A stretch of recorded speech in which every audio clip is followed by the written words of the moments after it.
Imagine this: a billionaire, adored by millions, respected by rivals, feared in the business world, walks into his own mansion a few hours earlier than anyone expected. What he saw that day shook his soul, stripped away the layers of pride and wealth, and changed the course of his life forever. If you're curious about what happened next, stay with me till the end, because this isn't just a story about money, it's a story about love, betrayal, choices, and redemption. And before we dive deeper, make sure to like this video and subscribe to the channel, because stories like these deserve to be shared, and your support helps us bring more to life. The man in question is Adrian Cole. A self-made billionaire, he rose from a poor neighborhood, sleeping on torn mattresses, to owning luxury towers in every major city. His name was a brand, his smile a headline. To the world, he had it all: wealth, fame, a picture-perfect marriage with his elegant wife, Clara, and a young daughter who adored him. But beneath that glitter was something no one saw: Adrian's obsession with work. He spent long nights chasing deals, sacrificing dinners, birthdays, and stolen moments with his family. In his mind, he was building a fortress of security for them. In reality, he was building a distance too wide for love to cross. That Friday evening, Adrian's board meeting in New York ended ahead of schedule. Without informing anyone, he boarded his private jet and flew home, smiling at the thought of surprising Clara and his daughter, Lily. He pictured Lily squealing with delight, hugging his legs. He imagined Clara's eyes lighting up, the way they used to when they were first married. But when he walked into the grand foyer of his mansion, rolling luggage in hand, what he heard froze him. Laughter. Clara's laughter. The kind of laughter he hadn't heard from her in years. He followed the sound, his heart pounding, and there it was. Clara, dancing barefoot in the living room, not with another man, but with their daughter Lily. The music wasn't from an orchestra or a live band, but from an old radio, one Clara always kept in the kitchen. The chandelier lights reflected on Lily's giggles as she stood on her mother's feet, twirling clumsily. Adrian's eyes stung. He had envisioned betrayal, feared infidelity, but what struck him harder was something else: he wasn't in that picture.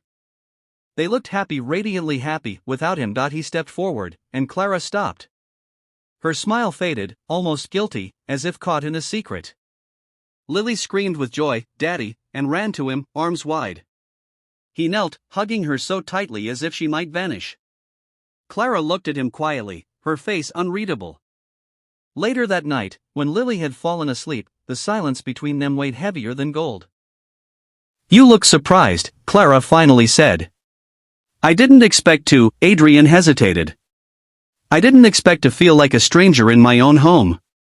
Her eyes watered, but her voice was firm.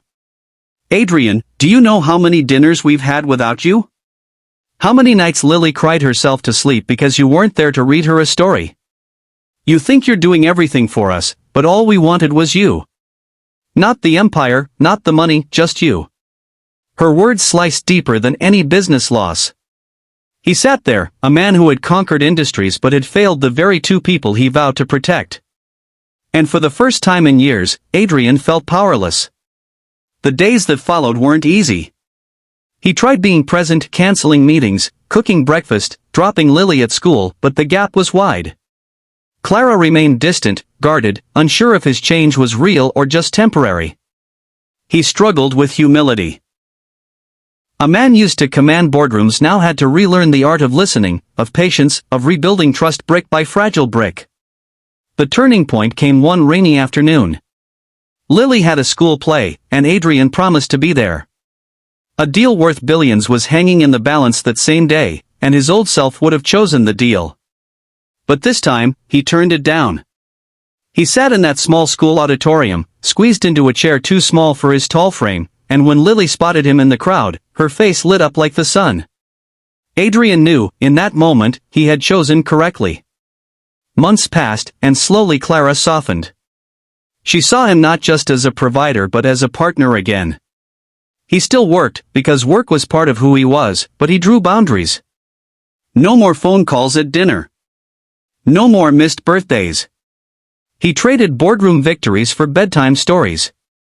He discovered joy in being silly, in dancing barefoot in the living room, in watching rain from the porch with his family. The billionaire who once believed success was measured by skyscrapers realized the tallest structure he ever needed was the bond with his family. He didn't just come home early that Friday, he came home for good, to the life that truly mattered. And here's the message, the heartbeat of this story: don't wait until it's too late. Don't wait until your loved ones learn to be happy without you. Time is the one currency you can't earn back.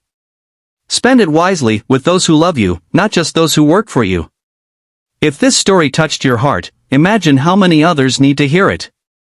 So hit the like button, subscribe to the channel, and share this video with someone who might need a reminder that love is the greatest wealth of all.